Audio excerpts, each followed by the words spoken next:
여러분 안녕하십니까? 뉴스데스크 제주입니다. 2년 넘게 이어진 코로나19 사회적 거리두기가 오늘부터 전면 해제됐습니다. 움츠렸던 전국의 관광지도 모처럼 활기를 띠며 북적이고 있는데요. 특히 제주에서는 그동안 인원 제한에 막혔던 단체 관광과 수학여행 등이 늘어날 것으로 예상되면서 이 기대감도 커지고 있습니다. 김항섭 기자의 보도입니다. 푸른 바다가 한눈에 보이는 해안도로가 관광객들로 북적입니다. 서로 사진을 찍어주며 멋진 풍경을 카메라에 담습니다. 2년 1개월 만에 사회적 거리두기가 전면 해제되면서 가족, 친구 단위 여행객들이 늘어났습니다. 코로나 터지고 못 나왔잖아요. 그래가지고 저희도 3년 만에 왔어요. 마음이 좀 편해지고 그렇죠. 자유로워지고 좀 어느 정도는. 최대 10명이었던 인원 제한이 사라지면서 단체 관광 재개에 대한 기대도 높아지고 있습니다. 제주 시내의 한 호텔은 단체 투숙 문의가 잇따르면서 다음 달까지 대부분의 객실 예약이 마감됐고 세미나와 학회 등 대규모 행사도 준비 중입니다. 거리두기 해제로 통해서 단체 문의라든지 심지어 지금 4, 5, 6월 달뿐만 아니라 가을철 9, 10월 달에도 단체 문의가 지금 현재 많이 오고 있는 현실입니다. 코로나19 직격탄을 맞았던 전세버스 업계도 숨통이 트였습니다. 10%대에 그쳤던 예약률이 2배 이상 오르면서 보험료를 아끼기 위해 반납했던 번호판을 다시 달고 있습니다. 다음 달에만 11개 학교 학생 2,200여 명이 제주로 수학여행을 올 예정입니다. 코로나19 오기 전에가 약 한 7, 80%가 됐었는데 앞으로 내년 봄 정도 되면은 7, 80%, 90%까지 가능하지 않을까 생각 떨어집니다. 2달여 만에 확진자 수가 1,000명 아래로 내려간 제주는 사회적 거리두기가 전면 해제되면서 관광 경기도 빠르게 회복될 것이란 기대가 커지고 있습니다. MBC 뉴스 김항섭입니다. 제주에서는 어제 코로나19 신규 확진자 853명이 발생했고 오늘 오후 5시 기준 757명이 확진 판정을 받았습니다. 제주 지역에서 신규 확진자 수가 1,000명 아래로 내려간 것은 지난 2월 16일 이후 2달여 만입니다. 현재 제주 지역 위중증 환자는 8명이고 위중증 환자 병상 가동률은 36%입니다.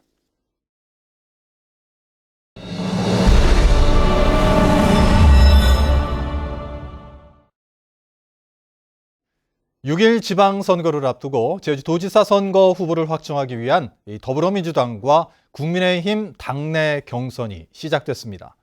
제주 MBC는 각 정당의 경선 후보들을 만나 핵심 공약을 듣는 시간을 마련했는데요. 오늘은 첫 순서로 더불어민주당 문대림 후보와 오영훈 후보를 송원혜 기자가 만났습니다. 안녕하십니까? 먼저 유권자분들께 왜 도지사 선거에 출마하게 됐는지 말씀을 해주시죠. 네, 많은 사람들이 제주도를 위기 상황으로 보고 있습니다. 민생 경제 위기, 생태 환경 위기, 공동체 위기로 보고 있습니다. 저 문대림이 다음 도정에서 이 위기를 극복하고 도민을 통합하여 제주도를 새로운 성장의 시대로 만들어 나가기 위해서 출마했다는 말씀을 드리겠습니다. 네, 저희 장점은 다양한 경륜이 될 것입니다. 지방과 중앙에서의 활동, 그리고 행정부와 입법부, 그리고 기업 경영까지 폭넓은 경험을 갖고 있습니다.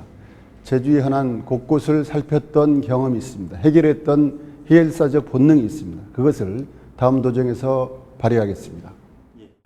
네, 제주의 미래를 위해서 도민 성장 시대를 열어나가도록 하겠습니다. 지금까지 국가 공기업이나 대기업에 의해서 제주 개발이 주도가 되었고 이익도 가져갔습니다. 이제 도민 주체의 개발을 통해서 이익 공유 시대, 도민 성장의 시대를 열어나가겠습니다. 또한 생태환경 인프라를 신속하게 구축해서 지속 가능한 제주를 만들어 나가도록 하겠습니다. 1차 산업과 3차 산업을 고도화시키고 또한 4차 산업에 강한 제주도를 만들어 나가도록 하겠습니다. 디지털 대전환, 에너지 대전환, 도시교통 대전환을 힘있게 추진해 나가도록 하겠습니다. 평화와 인권, 자치와 자존의 시범도시를 완성시켜 나가도록 하겠습니다. 예, 오늘 말씀 고맙습니다. 감사합니다. 안녕하십니까? 네, 안녕하십니까? 네. 먼저 유권자 여러분께 본인이 왜 도지사 후보로 출마하게 되셨는지 말씀을 해주십시오. 우선 지금 제주 지역 상황이 간단치 않습니다. 저성장의 기조가 계속되고 있고 그다음에 청년들의 실업난도 더 심해지고 있습니다. 제주의 현재의 상황을 진단하고 새로운 비전을 도출하기 위해서 결심하지 않을 수 없었다. 이렇게 말씀드립니다. 가장 핵심적인 리더십이라고 보는데요. 담대한 리더십, 어떤 지역의 현안 문제나 큰 문제가 있었을 때 이것을 해결하고자 하는 뜻을 분명히 세우고 그것을 끝까지 관철하는, 일관되게 관철하는 그런 모습이었지 않나 싶습니다. 예를 들면 사삼특별법 같은 경우도 제가 대학 시절부터 일관되게 20여 년 이상 진척해왔던 문제를 해결해냈다. 두 번째는 공익형 직불제의 도입. 논농업 직불제에 비해서 우리 밭농업 직불금이 절반 수준밖에 안 됐습니다. 이것을 논직불금 수준으로 올려놓았던 성과를 내는 그런 장점이 있는 것 같습니다. 우선 첫 번째로는 저는 20개 상장기업 육성, 유치, 좀 좋은 일자리를 만드는 일에 주력해야 된다고 생각하고요. 두 번째는 15분 도시 제주를 만들고 싶다는 겁니다. 15분 도시라는 것은 근거리 내에 주요한 공적인 서비스가 가능하게 또 인간으로서의 편리한 생활을 할 수 있는 그런 생활권을 만드는 게 중요하다고 보고요. 세 번째는 저는 기초자치단체 새롭게 도입하는 것, 이게 제주의 발전을 위해서 큰 전제 조건이 된다 이렇게 생각합니다. 예, 오늘 말씀 고맙습니다. 네, 감사합니다. 더불어민주당 제주도지사 경선 후보자인 문대림 예비후보와 오영훈 예비후보가 제주도당사에서 원팀 서약식을 열고 정책 선거로 대결하겠다고 다짐했습니다. 이들은 공정한 경선을 통해 도민의 삶을 책임지는 하나의 팀 후보가 되겠다며 상대 후보에 대해 의혹을 제기하거나 비방하지 않고 제주 미래와 도민을 위한 정책 선거를 실시하겠다고 밝혔습니다. 최근 기후변화와 고유가 속의 에너지 소비 구조 혁신에 속도를 내야 한다는 목소리가 커지고 있는데요.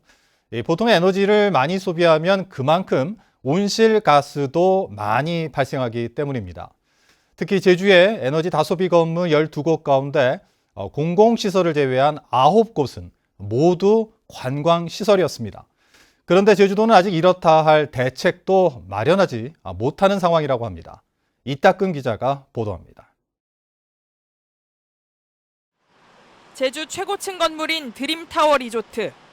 2020년 말 개장해 호텔 1,600여 객실과 카지노 등을 갖춘 이곳이 지난해 사용한 에너지는 15,000여 TOE.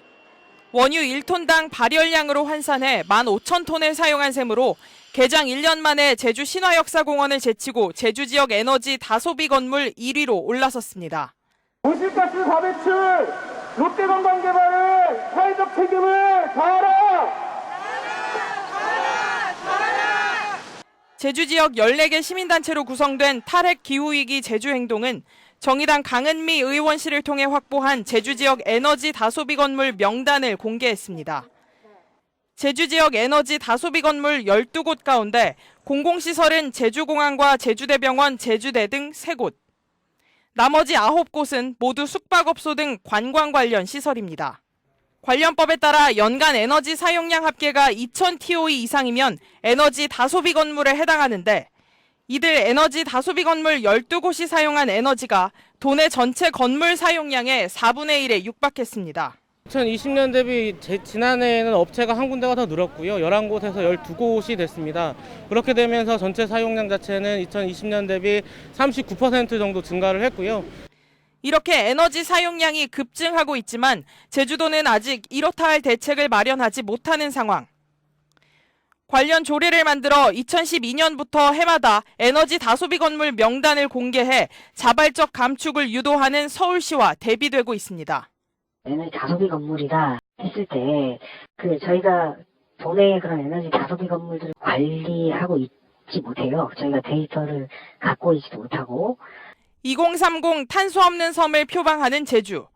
에너지 다소비 건물을 소유한 업체가 에너지 감축 방안을 마련하는 등 사회적 책임에 나서도록 제주도의 관리와 감독이 절실해지고 있습니다. MBC 뉴스 이따금입니다. 제주시는 지구의 날을 맞아 오는 22일 밤 8시부터 10분 동안 전기 조명 등을 끄는 소등 행사를 진행합니다. 이번 행사에는 제주시 청사와 읍면동 주민센터 26곳, 아파트와 상가 등이 참여할 예정입니다. 또 기후변화 주간을 맞이해 지구사랑 포스터 공모전과 지구의 날 온라인 퀴즈 등 다양한 행사를 마련할 예정입니다. 4.3 군사재판 수용인 가운데 희생자로 결정되지 않거나 결정 여부가 확인되지 않은 수용인에 대한 사실조사가 이루어집니다. 제주도는 군법회의 수용인 명부에 기재된 2,530명 가운데 신원이 확인되지 않은 403명을 대상으로 친족 확인 등 실태조사를 벌여 내년 8차 희생자 신고에 반영할 계획입니다. 제주도는 그동안 연고자가 없거나 연자제 피해를 우려해 신고를 하지 않아 희생자로 결정되지 못한 군사재판 수용인이 있는 것으로 보고 문헌 조사를 벌여왔습니다. 제주도의원 정수 2명 증원 결정에 따른 선거구 조정에 관심이 쏠리고 있습니다. 제주도의원 선거구 획정위원회는 헌법재판소가 정한 인구 편차 기준에 따라 서귀포시 정방천지, 중앙 정방동 선거구를 폐지하거나 갑과 을로 나누어진 제주시 1도 2동 선거구를 통합하는 안을 놓고 모레 회의를 이어갈 예정입니다. 선거구 획정안은 개정된 제주특별법에 따라 법 시행일인 4월 20일 이틀 후인 오는 22일까지 도지사에게 제출돼야 하고 도의회는 시행일 후 9일까지인 오는 29일까지 관련 조례를 통과시켜야 합니다. 더불어민주당 제주도지사 경선 후보 공천에 탈락한 김태석 전 제주도의회 의장은 제주도의회에서 기자회견을 열고 문대림 예비후보 지지를 선언했습니다. 김태석 예비후보는 지난 14일 발표된 더불어민주당 공천관리위원회의 결정을 받아들이겠다며 시장 직선제와 기초자치단체 부활 등의 방향에 대해 생각이 일치하는 문대림 예비후보를 지지한다고 밝혔습니다. 정의당 제주도당은 오는 6월 1일 실시되는 지방선거에 출마할 후보자 선출을 마무리하고 도의원 선거 아라동 선거구에 고은실 후보, 1도 2동 을 선거구에는 박건도 후보, 비례대표에는 김정임 후보를 선출했다고 밝혔습니다. 정의당 제주도당은 이번 지방선거에서 도지사 후보는 내지 않기로 했습니다. 뉴스데스크 제주를 마칩니다. 시청해주신 여러분 고맙습니다.